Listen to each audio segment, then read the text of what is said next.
बांग्लादेशी हिंदुओं पर हो रहे अत्याचार को लेकर जगत गुरु शंकराचार्य स्वामी अविमुक्तेश्वरानंद ने गहरी चिंता जताई है। रायपुर पहुंचे शंकराचार्य ने केंद्र सरकार से बांग्लादेश में बसे हिंदुओं की सुरक्षा सुनिश्चित करने की मांग की है। शंकराचार्य ने महाराष्ट्र के घटनाक्रम पर भी सवाल उठाए और कहा कि जब देवेंद्र फडणवीस को ही मुख्यमंत्री बनाना था तो इसमें 11 दिन क्यों लगाए।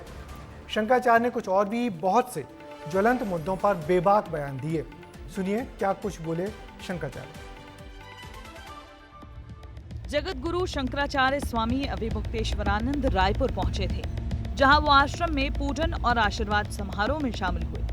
छत्तीसगढ़ शासन ने शंकराचार्य को राज्य अतिथि का दर्जा दिया, लेकिन इस बीच शंकराचार्य ने कई मुद्दों पर खुलकर बात की और कई महंतों पर तीखी प्रतिक्रियाएं भी दी। उन्होंने बांग्लादेश के मामले पर बयान दिया, बाबा बागेश्वर पर टिप्पणी की, रामभद्राचार्य महाराष्ट्र के सीएम, हिंदू राष्ट्र और संबल हिंसा पर भी प्रतिक्रिया दी। हाल ही में हिंदू राष्ट्र बनाने को लेकर बागेश्वर धाम पीठाधीश्वर धीरेन्द्र कृष्ण शास्त्री ने हिंदू पथ यात्रा निकाली थी, लेकिन आज जब शंकराचार्य से इस पर सवाल किया गया तो उन्होंने हिंदू एकता यात्रा को ही गलत बताया। जात पात की करो विदाई, और खुद अपनी जात नहीं विदाई कर रहे हैं। अगर जात पात की विदाई करने की बात आप नारा लगा रहे हो तो खड़े होकर कहना चाहिए था कि मैं अपनी ब्राह्मण जात की आज से विदाई कर रहा हूँ, आज से मुझे ब्राह्मण ना समझा जाए, केवल हिंदू समझा जाए। कहा धीरेन्द्र शास्त्री ने, कहते हैं रामानंदाचार्य के रास्ते पर चल रहे हैं। रामानंद ने तो रैदास को शिष्य बनाया, कबीर को बनाया, वो खुद ही गिना रहे हैं, तो तुमने क्यों ब्राह्मण ही ब्राह्मण में बनाए? इसका कोई जवाब नहीं देते हैं, कहते हैं हम हिंदू राष्ट्र बना देंगे। ऐसे हिंदू राष्ट्र बनता है? ज्योतिष मठ के शंकराचार्य अविमुक्तेश्वरानंद सरस्वती ने जगत गुरु रामभद्राचार्य पर भी तीखी प्रतिक्रिया दी। और हमारे आचार्य रामभद्राचार्य जी दुखी हैं, ये तो जान करके हमको बड़ा दुख हो रहा है। जब वो कुछ भी बोल देते हैं तो क्या उनको लाइसेंस है कि वो चाहे जिसके ऊपर जुग नाम लेकर के कुछ भी बोल दें? ये तो किसी को अधिकार नहीं है ना। जब आप किसी के प्रति कुछ बोलोगे तो वो पलट करते कुछ आएगा ही।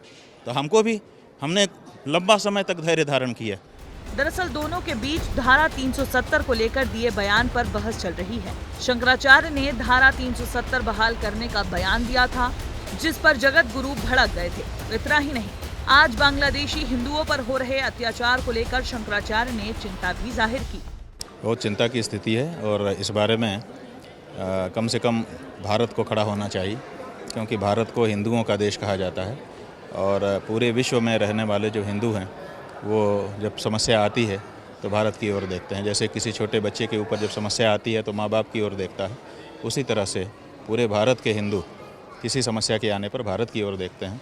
तो भारत से उनको एक आश्वासन मिलना चाहिए और बांग्लादेश की सरकार के ऊपर भारत दबाव बनाए तो ये सब समस्या रुक सकती है। शंकराचार्य ने महाराष्ट्र में देवेंद्र फडणवीस के मुख्यमंत्री चुने जाने पर सवाल भी उठाए। एक हैं, माने एक नाथ हैं तो सेफ हैं। अब एक नाथ को ही हटा दिया। अब आपने इतने दिन तक पहेलियां बुझाई। अगर फडणवीस को ही चुनना था तो इतने दिन तक सस्पेंस क्यों बना के रखा? और एक नाथ को, जिसके नेतृत्व में चुनाव लड़े, जिसने इतनी बड़ी बम्पर जीत आपको दिलाई दी, कोई भाजपा का नेता आज तक महाराष्ट्र में जो जीत नहीं दिला सका, एक नाथ शिंदे ने वो जीत दिला दी। दरअसल शंकराचार्य अक्सर अपने तेज तर्रार बयान और तीखी टिप्पणियों को लेकर हमेशा विवादों का केंद्र बनते हैं। केदारनाथ मंदिर से सोना गायब होने की बात हो या फिर राजनीतिक टिप्पणियां, शंकराचार्य हमेशा मुखर रहते हैं। अविमुक्तेश्वरानंद गंगा और गाय की रक्षा के लिए हमेशा सक्रिय भी रहते हैं। वो गंगा को राष्ट्रीय नदी घोषित करने के लिए अनशन तक कर चुके हैं और अब गाय को राजमाता का दर्जा दिलाने की इच्छा रखते हैं और इसी के लिए प्रयास भी कर रहे हैं। इस बीच उनकी तीखी प्रतिक्रियाएं भी समय समय पर आती रहती हैं। ब्यूरो रिपोर्ट, विस्तार न्यूज। जगत गुरु शंकराचार्य स्वामी अविमुक्तेश्वरानंद हमेशा अपनी बेबाकी के लिए ही जाने जाते हैं और साधु संतों से समाज अपनी आलोचना ही सुने तभी समाज बेहतर बनेगा।